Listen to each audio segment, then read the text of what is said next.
मेरे गिरने की और तुम्हारे उठाने की कोई सीमा नहीं है मेरे गुरुदेव। बोलिए श्री सद्गुरुदेव भगवान की जय, सच्चे दरबार की जय। आज का जो अनुभव है वो है अंजनी पांडे जी का। वो बताते हैं कि मेरा नाम अंजनी पांडे है, मैं वाराणसी का रहने वाला हूँ। हमारे घर का माहौल हमेशा से ही बड़ा सात्विक व आध्यात्मिक था। माँ और पिताजी ने मुझे बहुत अच्छे संस्कार दिए।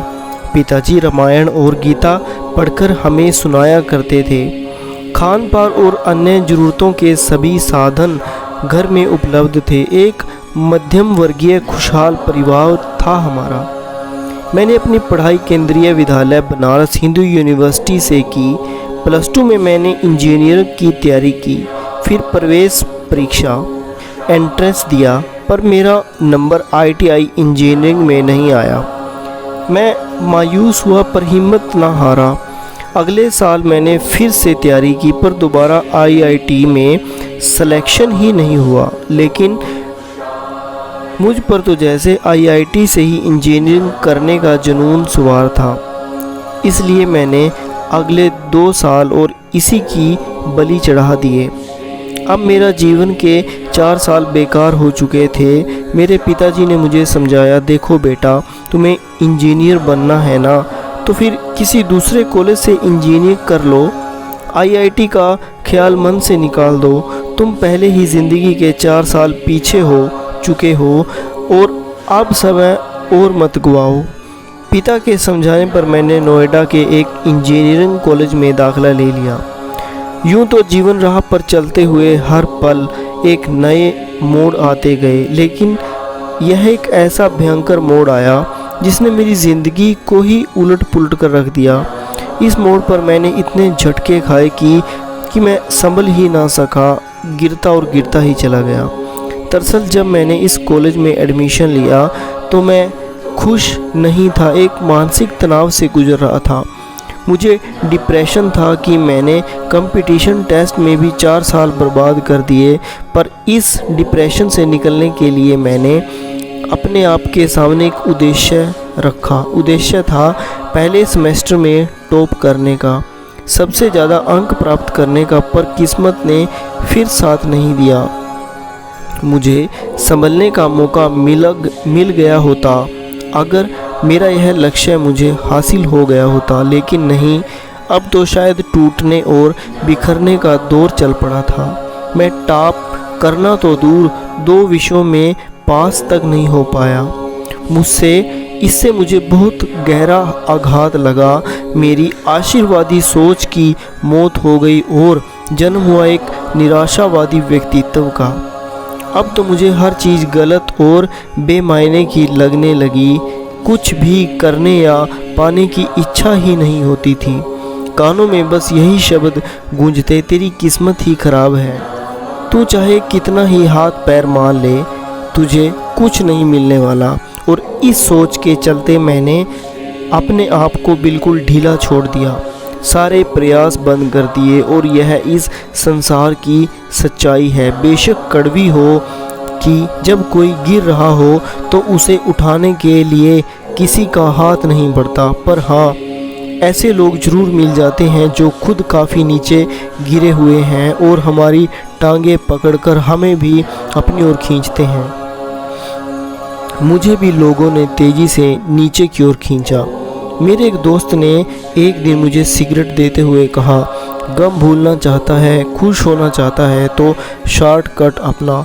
ज़िंदगी में लॉन्ग रूट, बड़े रास्ते से जाने का समय कहाँ है, ये ले सिगरेट पी, मज़े उड़ा। उसके कहने पर मैंने सिगरेट ट्राई की। 1-2 बार तो पीने में दिक्कत हुई, पर फिर धीरे धीरे मज़ा आने लगा। मुझे यह एक खेल सा मिल गया था, अपने अकेलेपन को दूर करने का साथी। मैं सिगरेट के कश भरता और उसके धुएं को बातों में उड़ा देता। देखते ही देखते चैन स्मोकर बन गया था और एक दिन में करीब 60 से 70 सिगरेट पीने लगा। और कहते हैं कि जब सिगरेट से दोस्ती हो जाती है तो शराब से याराना तो अपने आप ही हो जाता है। और यही मेरे साथ भी हुआ। शराब मेरी दूसरी साथी बन गई थी। रोज़ रात को मैं अपने कमरे में लौटने के बाद 1 लीटर शराब पीने लगा। माता पिता जो पैसे कपड़े खाने पीने वगैरह के लिए भेजते थे, मैं उसे सिगरेट शराब में उड़ाने लगा। उनके पैसे नहीं, उनके विश्वास के साथ खेल रहा था मैं। और फिर कुछ मैंने ऐसा किया कि उनके दिए कर्म संस्कारों की भी धज्जियाँ उड़ा दी। मैं काम वासना की गहरी खाई में लुढ़क गया। अपनी सबसे अनमोल दौलत चरित्र को भी मैंने खो दिया। इस आत्मग्लानि से बचने के लिए, उसे अनदेखा अनसुना करने के लिए मैंने ड्रग्स भी लेनी शुरू कर दी। गांजा, चरस, कोकीन, हर नशे का मैं आदी हो चुका था। नशे और वासना की जंजीरों में जकड़ी मेरी ज़िंदगी अपनी युवा शक्ति खोने लगी। मुझ पर एकदम से जैसे बुढ़ापा सा आ गया। मेरे शरीर के रोम रोम में दर्द रहने लगा। सिरे में हमेशा एक भारीपन, आंखों के नीचे धुंधलापन, हाथ पैरों के टूटे टूटे थके थके से रहते, सांसें भी घुटी घुटी सी, रुकी रुकी सी। एक दिन तो ये सांसें इतने घुटने लगी कि मुझे अस्पताल ले जाया गया। खूब इलाज चला। इलाज के बाद मैं कुछ दिनों के लिए घर आया। वहाँ सिगरेट शराब नहीं छोड़ी। घर वालों से छुप छुप कर पीता था। पर एक दिन शराब के नशे में मैंने अपनी माँ के आगे सारी सच्चाई उगल दी। माता पिता को यह सब जानकर ऐसा लगा जैसे उनकी देह से किसी ने प्राण खींच लिए हों। वे एकदम से टूट बिखर गए, लेकिन मुझे समेटने के प्रयास में जुट गए। बूढ़े हाथों ने जवान बेटे को सहारा देने में लग गए। उन्होंने मुझे खूब समझाया। मुझे उनकी बातें समझ भी आई। मैं भी अब ये सारे नशे छोड़ देना चाहता था, लेकिन मैं जान चुका था कि ये मेरा जीवन खोखला कर रहे हैं। यदि मैं इन्हें लेता रहा तो मेरी केवल मौत ही हो सकती है, बल्कि मौत से भी बड़ी बदतर ज़िंदगी हो गई थी मेरी। पर मैं अब क्या करता? मैं चाहकर भी इन्हें छोड़ नहीं पा रहा था।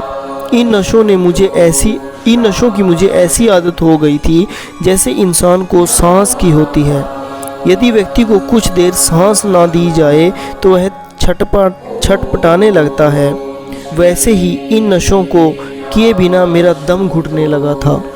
यूं ही कई साल बीत गए। मेरे बाकी सारे दोस्त पढ़ाई कर नौकरी करने लगे, लेकिन मैं गिरता पड़ता केवल फेल पास होता किसी तरह अभी इंजीनियर के 3रे साल के फाइनल सेमेस्टर में पहुंचा था। सेमेस्टर के इम्तिहान से 1 महीना पहले एक नया लड़का मेरे रूममेट कमरे में मेरा साथी बनकर आया। वह देखने में तो बिल्कुल नॉर्मल आम लड़कों जैसा था, परंतु सोच, व्यवहार और कर्म में बिल्कुल अलग। उस जैसे व्यक्तित्व से मैंने पहले कभी नहीं मिला था मैं आज तक। उसमें अपना एक आकर्षण था, उसकी सादगी का, निश्चलता का। उसे देखकर लगा कि जैसे हमारे हॉस्टल के कीच जैसे माहौल में वह कमल बनकर खिला हो। आते ही सारे कमरे की सफाई की, फिर अपनी टेबल पर एक साफ कपड़ा बिछाया और उस पर एक फ़ोटो रखी।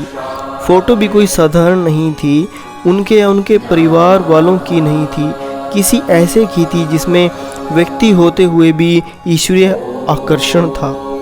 मैं बरस बरस उस फ़ोटो की ओर खींचा चला गया। उस रूममेट से पूछा, ये कौन है? मुझे लगा कि मेरे संक्षिप्त से प्रश्न में मुझे संक्षिप्त सा उत्तर मिलेगा, पर ऐसा नहीं हुआ। जवाब में उसने मुझे पूरे 2 घंटे का सत्संग सुनाया, बताया कि ये हमारे गुरुदेव श्री आशुतोष महाराज जी का स्वरूप है। ये ब्रह्मज्ञान की महान दीक्षा देते हैं, जिससे व्यक्ति अपने भीतर ही ईश्वर का साक्षात्कार करता है। और अब यह रोज़ का रूटीन बन गया था। जैसे ही वह पढ़ाई से फ्री होता मुझे सत्संग सुनाता। मुझे ही नहीं, हॉस्टल के सभी लोगों को जो उसके संपर्क में आते, उन्हें ब्रह्मज्ञान के बारे में या अपने गुरु महाराज जी के विषय में बताता। और एक दिन मैंने उससे कहा, जैसे तुम्हें अपने गुरु का यह ज्ञान का नशा है ना, वैसे ही मैं भी एक नशे की गिरफ्त में हूँ। फ़र्क इतना है कि तुम अपने नशे से आनंद में हो और मेरा नशा मुझे हर पल रुलाता है। तुम्हारा नशा तुम्हें ऊर्जा, उत्साह, जीवन बनकर दौड़ता है, पर मेरा नशा मेरी रगों में रोग और मौत बनकर दौड़ रहा है। तुम ही बताओ मैं क्या करूं? मैंने हर उस गलत वस्तु का संग किया है जो तुम्हारे गुरु के पावन दरबार में निषेध है। इसलिए मैं उस दरबार और उस ज्ञान के लायक नहीं हूँ जिसकी तुम चर्चा करते हो। मुझे लगता है कि मेरी सच्चाई जानने के बाद तुम्हें मुझसे नफरत हो जाएगी। गुरु प्यारे साधकों, इस अनुभव की हम अगली श्रृंखला को हम नेक्स्ट पार्ट में श्रवण करेंगे। तब तक के लिए मैं यही प्रार्थना करूंगा कि आप गुरु महाराज जी से ऐसे ही जुड़े रहें, गुरु महाराज जी के प्रति अपने विश्वास को हमेशा बनाए रखें और गुरु महाराज जी के श्री चरणों में सदा आपकी प्रीति ऐसे ही बने रहे। इसी के साथ मैं आज के इस दिव्य अनुभव को यहीं समाप्त करता हूँ। तो मिलते हैं कल, तब तक के लिए बोलिए श्री सद्गुरुदेव भगवान की जय, सच्चे दरबार की जय।